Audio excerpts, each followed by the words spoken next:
But if you ask me what is the biggest issue facing me that has still to be addressed, it is the issue of rent. And the spikes and large increases that some people, and some families in particular, are facing in large urban areas. And it has to be addressed, and I believe that we need a proposal to fix this. I'm not talking about rent controls. It's a different model.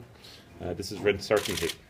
And what we're looking at, and please take on board that it's been looked at through government rather than actually announced, what we're looking at is as follows.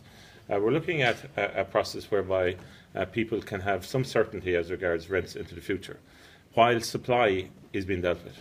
We have an issue with supply in this country, and it's going to take a number of years to address it. So what I'm proposing as regards rent certainty, as outlined, will be something for the short to medium term in particular.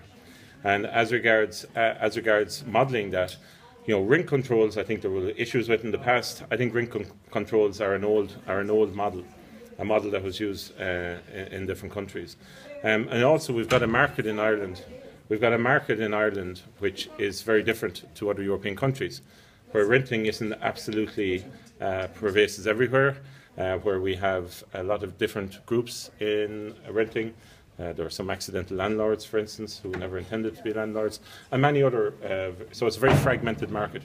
So we need something that works there. And may I say this, we also need something that works for some landlords, where we can give them some certainty, because in some cases, landlords, if they lose a month's rent, that's probably the margin, that's very much the margin that they require. So we need something there in relation to that. And as regards detail, we'll be looking at issues in relation to cost rental, so that a landlord will obviously be able to offset their costs.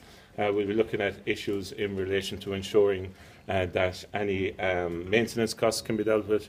We'll be also looking at ensuring that landlords do have to make a living, they have to make a profit. And then after that, we'll also be looking at the whole issue of CPI and rents on top of that. So it's a framework, and they're some of the components that we're looking at. So you're basically linking to inflation? Partly that, but it's a framework. It's a framework where the tenant and landlord would have to come into it together. And we'll also be looking at other issues. For instance, the whole issue of the length of notice that landlords would have to give. We're obviously brought forward work already in relation to deposit protection, enhancing the whole role of the PRTB as well. So it's a framework around rent. And I believe personally, in relation to my department, that this is probably the single most important issue that has yet to be in some way addressed for the time that's left.